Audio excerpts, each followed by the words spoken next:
ओम शांति। 31 मार्च के परमात्मा के महावाक्यों से 5 शब्द। हमने अनुभव किया है कि बचपन के अंदर हम जब भी कोई ना कोई भूल करते थे तो बहुत छोटे जब होते हैं 2-3 साल के, तब हम बिंदास भूल करते हैं। हमें कोई डर नहीं होता है कि माँ बाप क्या कहेंगे, माँ बाप कैसे देखेंगे। पर धीरे धीरे जब समझने लगते हैं कि हम जो कर रहे हैं वो भूल है, और अगर वो भूल पता चल गई तो उसके बदले डांट मिलेगी, मार मिलेगी या फिर सुनना पड़ेगा, तो हम धीरे धीरे उसको करना बंद कर देते हैं, अपने आप को परिवर्तन करते हैं।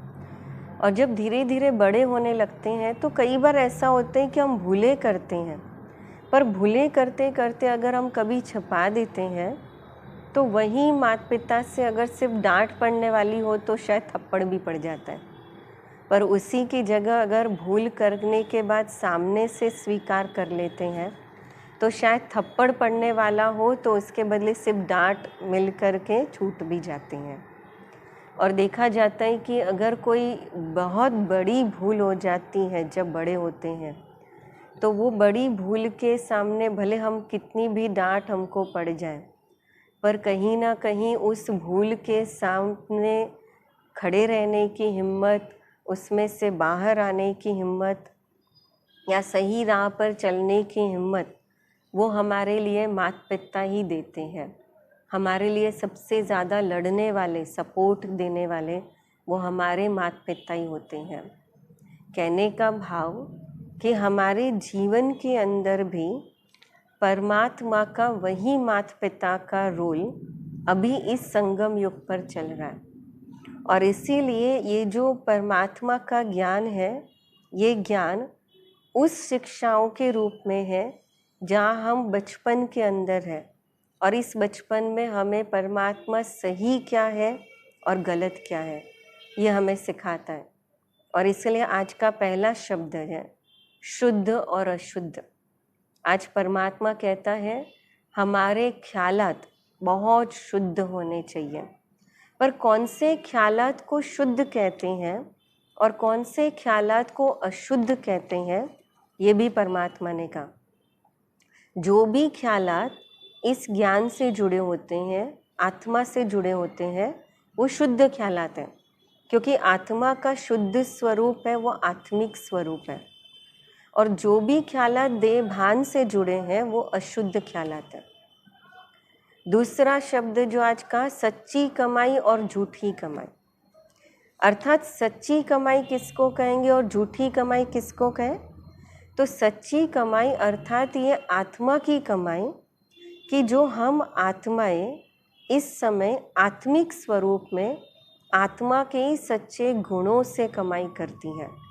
कहने का भाव कि मैं जब भी कोई कर्म करती हूँ और उस कर्म में अगर आत्मा के साथ गुणों को प्रयोग करती हूँ तो वो मेरी सच्ची कमाई है।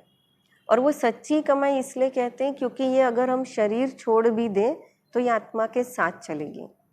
और झूठी कमाई जो आजकल हम धन दौलत, फिर उसके साथ जैसे पोस्ट पोजीशन डिग्री, ये झूठी कमाई है कि जो शरीर छूटेगा तो आत्मा के साथ नहीं जाएगी, लेकिन इधर ही छूट जाएगी, उसका मालिक कोई और बन जाएगा। तीसरा शब्द है आज का, बहुत प्यारा शब्द है, सुखदाई और दुखदाई। आज परमात्मा ने हमें अपने कर्म के आधार से, विशेष हमें कर्म के साथ साथ हमें अपने आप को, तकदीर को बनाना भी सिखाया। आज तकदीरवान बच्चे बाबा ने टाइटल दिया, लेकिन ये भी कहा कि जब जब हम अपने कर्म पर अटेंशन देते हैं, संकल्प पर अटेंशन देते हैं, तब तब हम जीवन के अंदर सुखदाई बनते हैं, सुख लेते भी हैं और सुख देते हैं। पर वहीं सामने जब जब हम अपने जीवन के अंदर कोई ऐसा कर्म करते हैं कि जिन कर्म से अनेक आत्माओं के व्यर्थ संकल्प चलते हैं, अनेक आत्माओं को डिस्टर्ब करते हैं, तो वो दुखदाई है। क्योंकि वो दुख हम भी भोगते हैं और हम उनको भी दे रहे हैं। तो इसीलिए अटेंशन रखने की बात है कि कहीं पर इस जीवन के अंदर चलते चलते हम तकदीर बनाते बनाते ऐसा न हो कि हम अपनी तकदीर पे लकीर लगाते। इसलिए चौथा शब्द आया पत्थर बुद्धि और पारस बुद्धि, क्योंकि परमात्मा हमें इस ज्ञान को एक बुद्धि के रूप में देता है। जैसे पत्थर पत्थर आपस में टकराते तो आग निकलती है, आवाज़ होता है। कहने का भाव कि अगर हमारी बुद्धि इस दुनिया के अवगुण है या दूसरों के अवगुण या तो इस दुनिया की बातों में पत्थर समान है, पत्थर को देखती हैं तो वो पत्थर बुद्धि है, जहाँ पर हमको आग के सिवाय कुछ नहीं मिलने वाला। पर पारस बुद्धि अर्थात कहते पारस जो लोहे को टच हो जाए तो उसको भी सोना बना दे, कि इस ज्ञान को बुद्धि में रखते हुए जब हम व्यवहार में आते हैं तो न सिर्फ हम खुद के जीवन को हीरे जैसा बनाते पर दूसरों के जीवन को भी चमकाने की ताकत रखते हैं, और इसलिए कहा पारस बुद्धि। फिर उसके बाद आता है पांचवा शब्द विशेष जो आता है नॉलेजफुल से एसेंसफुल, अर्थात परमात्मा कहते हैं हम जो भी कर्म करें वो कर्म एसेंसफुल हो। ऐसा नहीं, इतना भोला नहीं बनना है कि भाई कोई हमको कुछ कर दे या कुछ क्या कर रहे हैं वो पता ही ना चले। पर बाबा ने एक बहुत अच्छी बात कही, नॉलेजफुल बनो लेकिन एसेंसफुल बनो। कहते इतना नॉलेजफुल बनो कि भाई इतने भोला बनना अच्छा है लेकिन दिल से भोले बनो।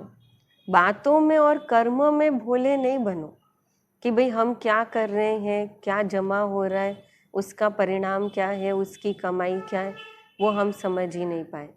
और इसीलिए त्रिकालदर्शी बन करके अपने हर कर्म को नॉलेजफुल बन करके हर कर्म का परिणाम देखते हुए सोचते हुए फिर हम आज अपने कर्तव्य को पूरा करें।